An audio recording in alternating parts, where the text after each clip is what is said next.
किया है। यहाँ 5-6 जीपी कम से कम 50,000 लोग अभी भी पीड़ित है और कैंप में भी 4-5 हजार आदमी है। सब मिला के जो जो काम करना चाहिए था वो रिव्यू करके आज किया। हम लोग 2 डेथ कैजुअलिटी है और बाकी जो जो करना है सब काम हम लोग कर दिया, सर्वे भी कर लिया और डायरेक्शन भी मिल गया है डिस्ट्रिक्ट मजिस्ट्रेट का लीडरशिप में। राज्य सरकार के सब डिपार्टमेंट और विधायक लोग चुने हुए लोग थे, सब डिस्कशन हो गया। इसमें कभी कहाँ कभी कमी नहीं होगा, भरपूर सपोर्ट मिलेगा।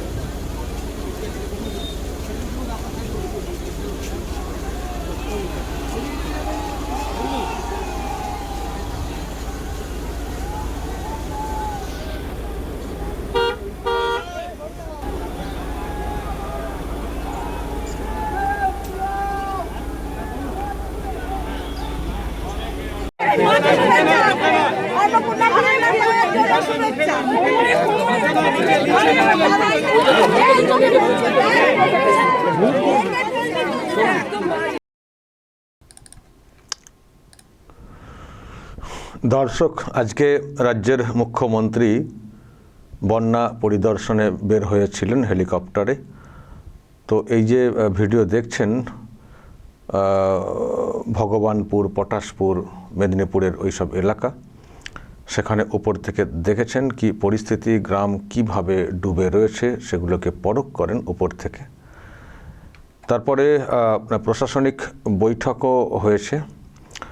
বৈঠকের পরে বলেছেন যেগুলো যা সব ব্যবস্থা নেওয়ার সেসব বিষয়ে বলেছেন যে সরকারের তরফ থেকে কোনো সমস্যা, পাশে থাকার যে বিষয়টা সেক্ষেত্রে হবে না, মানে কোনো সমস্যা হবে না। আর বন্যা যে বিষয়টা, এ তো মানে আগের সরকার তো কিছুই করে যায়নি। ঘাটাল মাস্টার প্ল্যান এটাকে ইউজ করে শুধু ভোট আদায় করেছে, ললিপপ দিয়ে ভোট আদায় করেছে। তো এই সরকার এসছে, এই সরকারের অনেক কাজ বাকি। এটাও একটা, এই ঘাটাল মাস্টার প্ল্যান ঠিকঠাক করে করা। ওরা শুধু ঝগড়া করেছে। বন্যা এলেই মানে গোটা কথায় কমন কথা, ম্যানমেড বন্যা এটা বলা হতো। আর বন্যা এলেই কি করতেন দিদিমণি, নিশ্চয়ই আপনাদের মনে আছে। বন্যা এলেই উনি যেটা করতেন, খিচমেরি ফটো করতেন। আমি একটা ভিডিও দেখাই, তাহলে বুঝতে পারবেন। এই যে নিশ্চয় মনে আছে, ওই মানে পায়ের ওই এটা ডোবে না, গাঁটটাও ডোবে না, এরকম জলে গিয়ে দেখাতেন উল্টো দিক থেকে ক্যামেরা করিয়ে যে দিদি বন্যার জলে নেমেছেন। তো নেমে এইসব খিচমেরি ফটো হতো, ছবি টবি হতো, তারপর উঠে পড়তেন। আর যে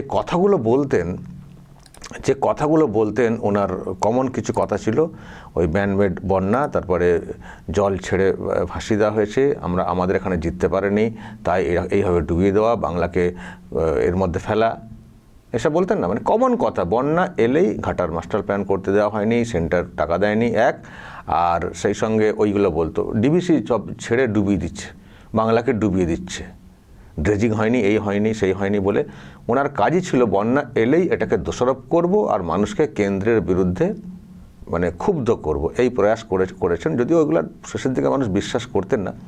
দেখুন কি বলতেন। আমার ঠিক 2 ঘন্টা লাগবে এটা উদয়নারায়ণপুর অন্তর্পাতে ওই সঙ্গে এসে আমরা দাঁড়িয়ে আছি, জল চারিদিকে। আমি গিয়ে যেটা করব,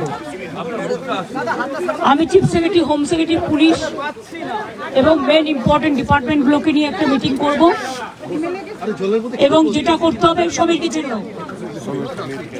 আমি রাজাতে এখানে আছে, সুকান্ত আছে। আমি যেটা বলছি, ডিবিসিকে যেভাবে এবার ডিবিসি যা বিহেভ করেছে, ডিবিসি প্রায় 4-4.5 লাখ, কোনো হিসেব নেই, আমাদের জানাচ্ছেও না কোনোদিন, কিন্তু এটা হয়নি। আমরা টাইম টু টাইম মনিটরিং করি এবং আপনারা শুনলে অবাক হবেন, যেদিন ডাক্তারদের নিয়ে আমার বাড়িতে মিটিং ছিল, আমি ডিবিসির যে চেয়ারম্যান তাকে পার্সোনালি ফোন করেছিলাম, আমার চিফ সেক্রেটারি কথা বলেছিল, আমি বলেছিলাম যে আমাদের এখানে বর্ষায় ফ্লাড হয়ে গেছে, প্লিজ এত জল ছাড়বেন না, আপনারা যখন 80% ভর্তি হয়ে যায় তখন কেন একটু একটু ছাড়েন না, তাতে আমার অসুবিধা হয় না। আমাদের রাজ্যটা নৌকার মতো, উত্তরবঙ্গে বন্যা হয় ভুটান নেপালের জলে, আর এখানে বন্যা হয় ঝাড়খণ্ডের জলে, মালদায় বন্যা হয় বিহারের জলে, গঙ্গা ভাঙনের পরে ফরাক্কা ড্রেজিং না করার ফলে। তোমরা আমাদের জলে ভাসাও আর আমরা জল তড়াই। 5.5 লক্ষ পুকুর কেটেছি বাংলায়, তাই জলটা বের করে দিতে পারি। 500 চেক ড্যাম তৈরি করেছি আমরা।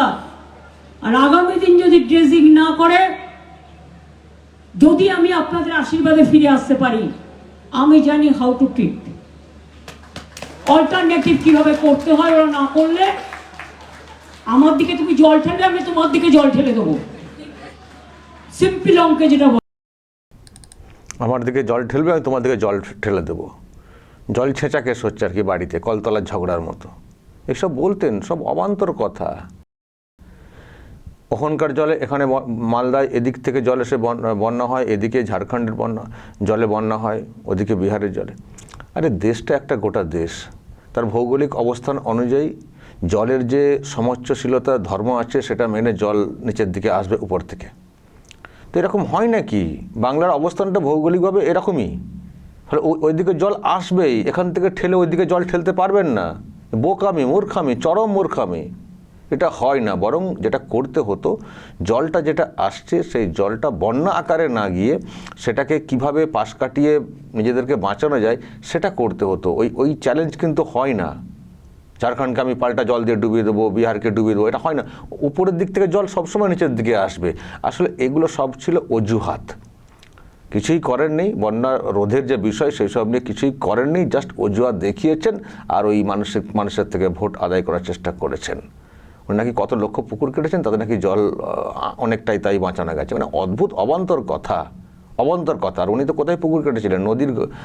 নদীর গর্ভে পুকুর কেটেছেন অনেক। সেটারও তো সব অভিযোগ এসছে, যা কাজ করিয়েছেন ওই জব কার্ডের কাজটা। তো যাই হোক, আজকে কিন্তু এসব আর শুনতে হয়নি। ডিবিসি জল ছেড়ে দিয়েছে, অমুক তমুক শুনতে হয়নি। বন্যা হয়েছে, বন্যা হওয়ার পরে কি করতে হবে, সরকারের যে ভূমিকা সেটা বলা হয়েছে। আর অবশ্যই ওই ওপর থেকে আসা জলে বন্যাতে যাতে বেশি সমস্যা না পড়তে হয়, তার জন্য কি করে কি আগামী দিনে আরও প্ল্যান করতে হবে সেই সব নিয়েও চর্চা হয়েছে। মানে সমস্যার থেকে সমাধান পেতে গেলে কি কি করতে হবে সেই সব নিয়ে চর্চা হয়েছে। মুখ্যমন্ত্রী সেই চর্চা করেছেন। অবান্তর চর্চা, চাপিয়ে দেওয়ার চর্চা উনি কিন্তু করেননি। এটাই হচ্ছে তফাৎ। আর যদি সত্যি ম্যানমেড বন্যা হতো, যেটা মানে আগের মুখ্যমন্ত্রী বলতেন যে আমরা যেহেতু এখানে জিতেছি, এখানে যেহেতু অন্য সরকার, ওদের না, সেই জন্য ডুবিয়ে দিচ্ছে, এটা বলা হতো তো। তাহলে বিজেপির সরকার আসার পরেও কি করে বন্যাটা হলো? তাহলে তার বন্যা হওয়ার কথা না। যদি ম্যানমেড বন্যা, মানে তৃণমূলের সরকার ছিল, বাংলার এই তৃণমূলকে বদনাম করার জন্য যদি করতো ডিবিসি ইচ্ছা করে জল ছেড়ে দেওয়া, তাহলে এখন তো বিজেপির সরকার এসছে, তাহলে বন্যাটা হলো কি করে? ডিবিসি তাহলে কি বিজেপি সরকারেরও দুর্নাম করার চেষ্টা করছে? আসলে অবান্তর প্রশ্ন। উনি বলতেন সব সম্পর্ক ছিন্ন করে দেবো ডিবিসির সঙ্গে। কেউ কোনো সম্পর্ক রাখেনি। সম্পর্ক কোথায় ছিন্ন করবে? সম্পর্ক ছিন্ন করলে তো আরও বিপদে পড়বে, বিদ্যুৎ তৈরি ইত্যাদি কত রকম সমস্যা হবে। এটা হয়, সব অবাস্তব কথা উনি বলতেন, মানুষকে ভুলভাল বোঝাতেন। বর্তমান মুখ্যমন্ত্রী দায়িত্বশীল মুখ্যমন্ত্রী, অনেক সমস্যা রেখে গেছে আগের সরকার, সবটা একদিনে সমাধান হবে না। কিন্তু ওই রকম অজুহাত বা এইসব বলে দায়িত্ব পাশ কাটিয়ে চলে যাবেন, এটা কিন্তু উনি করতে চান না। এখন যেটা সমস্যা হয়েছে, মানুষ যেভাবে দুর্গত হয়ে পড়েছেন, তাদের পাশে সরকারের কীভাবে থাকা উচিত সেই সব বিষয়ে ডিরেকশন দিয়েছেন। আর পার্মানেন্ট সলিউশন কীভাবে করা যায় সেই নিয়েও চর্চা হয়েছে। মেদিনীপুরের পরে উনি আমাদের আরামবাগে এসেছিলেন। আরামবাগের এই দিকটা এখনও বন্যা হয়নি, কিন্তু আগে থেকে আর কি একটা প্রিকশন নেওয়া। তো এসে একটা বৈঠক এখানেও করেছেন এসডিও অফিসে, সেখানেও সব যা ডিরেকশন দেওয়ার সেটা দিয়ে উনি গেছেন। মানে এই চত্বরটা উনি ঘুরে দেখেছেন। তো যাই হোক দর্শক, ওই মানে সেই কান ছাড়াপালা হয়ে যাওয়া ডিবিসি এই প্রথম আমরা শুনলাম না। এই প্রথম ডিবিসির ওপরে দোষারোপ করে পাশ কেটে যাওয়ার যে রাজনীতি, সেটা আমরা শুনলাম না। বাস্তবটা বাস্তবই, বন্যা হয়েছে, বন্যার মোকাবিলা করতে হবে, মানুষের পাশে থাকতে হবে, আর স্থায়ী সমাধানের কথা ভাবতে হবে। হুজ্জিত করে লাভ নেই, বাংলা নিচের দিকে আছে, জল নিচের দিকেই আসবে, কিন্তু সেই জলকে পাশ কাটিয়ে কী করে ফেলে দেওয়া যায় সেই চেষ্টাটা করতে হবে। এটাই হচ্ছে কাজ সরকারের, এটাই হচ্ছে কাজ, সস্তার রাজনীতির না। ওকে, ঝাড়খণ্ডে তো অন্য সরকার চলছে, ঝাড়খণ্ডের উপর কিন্তু দোষ চাপিয়ে দেবেন বর্তমান মুখ্যমন্ত্রী? বোকামি, মূর্খামি, এইসব মানে মানুষকে ভুল বোঝাতেন, কিন্তু আর ওনাকে তো আর ক্ষমতায় আনেননি। উনি বলেছিলেন না, যদি আমাকে যদি ফের ক্ষমতায় আনেন আপনাদের আশীর্বাদে, তাহলে আমি অন্যদিকে জল, ওপর দিকে ওই দিকে জল ঠেলে দেবো।